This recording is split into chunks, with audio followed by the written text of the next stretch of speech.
আরও শুরু হচ্ছে সোনাই নদী। মৃত নদীতে পরিণত হচ্ছে সোনাই নদী। হয়বরগাঁও ধিং রোডে অবস্থিত সোনাই নদী বর্তমান বেদখলকারীদের কবলে। এই দৃশ্যগুলি দেখুন। নদীর তীর ক্ষয় হচ্ছে, তৈরি করা হয়েছে বাড়ি,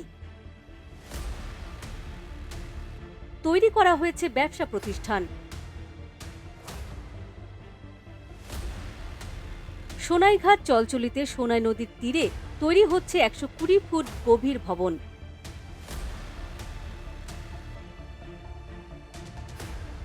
প্রশ্ন হয়, এমন দুঃসাহসিক কাজ কে করছে?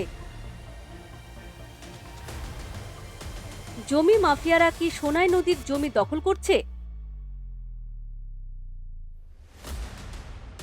জেলা প্রশাসন, রাজস্ব বিভাগ, মৎস্য বিভাগ, ভূমি সংরক্ষণ বিভাগ এবং সাধারণ প্রশাসনিক বিভাগ রহস্যজনকভাবে নীরব। নগাঁও জিলাৰ সোণাই ঘাটৰ সোণাই নদী এইখন, আৰু মই সোণাই নদীৰ পাৰত মই স্থিত আছোঁ। এতিয়া দ্য নিউজ প্লাছৰ দৰ্শকক এটা অত্যন্ত গুৰুত্বপূৰ্ণ বাতৰি দিব বিচাৰিছোঁ যে বৰ্তমান সোণাই নদী বুলি ক'লে আপুনি যিফালে চাব সিফালে খালে দেখিব বেদখল, অট্টালিকা, ঘৰ দুৱাৰ, ডাঙৰ ডাঙৰ অট্টালিকা। এতিয়া কেমেৰা পাৰ্চনে দেখুৱাব এখন মস্ত অট্টালিকা ইয়াত আছে। এটা দুমুখীয়া বিল্ডিং ইয়াত নিৰ্মাণ কৰিছে, আৰু এই বিল্ডিংখন হৈছে এখন স্কুল হয়, এখন বিদ্যালয় হয়। আৰু ঠিক তেনেদৰে এই গোটেইখিনি সোণাই নদীৰ দুই পাৰত এতিয়া খালি কেৱল বেদখল আৰু বেদখল। এয়া হৈছে নগাঁও জিলাৰ একেবাৰে নিচেই দাঁতিকাষৰীয়া অঞ্চল। ইয়াত সোণাইঘাট, সোণাই নদী, সোণাইঘাট চলচলি, অৰ্থাৎ নগাঁও ধিং বুঢ়াগাঁও যিটো লোক নিৰ্মাণ বিভাগৰ পথ আছে, সেই পথৰ যিখন সোণাইঘাট ব্ৰিজ আছে, ব্ৰিজখন সোণাই নদীৰ ওপৰেদি গৈছে। আৰু এই সোণাই নদীৰ দুয়ো কাষে দুই পাৰত এতিয়া অবৈধ খনন চলিছে। ইয়াত প্ৰকাণ্ড বিল্ডিং নিৰ্মাণ কৰা হৈছে। এইবোৰৰ কি ইয়াত নদীৰ পাৰবিলাক তেওঁলোকে মাটি খহাইছে, জেচিবিৰে মাটি খান্দি পেলাই ইয়াত প্ৰকাণ্ড বিল্ডিং নিৰ্মাণ কৰিছে, অবৈধ দোকান নিৰ্মাণ কৰিছে, ঘৰ নিৰ্মাণ কৰিছে। আৰু তাতোকৈ আচৰিত কথাটো হ'ল যে নদীৰ পাৰত যিসকলে অবৈধভাৱে মাটি বেদখল কৰিছে আৰু গৃহ নিৰ্মাণ কৰিছে, আৱাসিক গৃহ নিৰ্মাণ কৰিছে, বিভিন্ন হোষ্টেল নিৰ্মাণ কৰিছে, স্কুল কলেজ নিৰ্মাণ কৰিছে, আৰু এইবিলাকৰ যিখিনি লেট্ৰিন বাথৰুম নিৰ্মাণ কৰিছে সেইবিলাক গোটেইখিনি নদীৰ ওপৰত নিৰ্মাণ কৰিছে।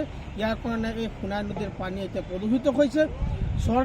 ৰাজ্য চৰকাৰে কেৱল কলং নদীখন, যিখন কলং আছে, সেই কলং নদীখনৰ দুই পাৰে স্পাৰ ইতিমধ্যে বান্ধিবলৈ যিখিনি প্ৰয়াস কৰিছে, কোটি টকা ব্যয় কৰিছে, আৰু এই কলংখনৰ পানীখিনি বুৱাই নিবলৈ চেষ্টা কৰিছে।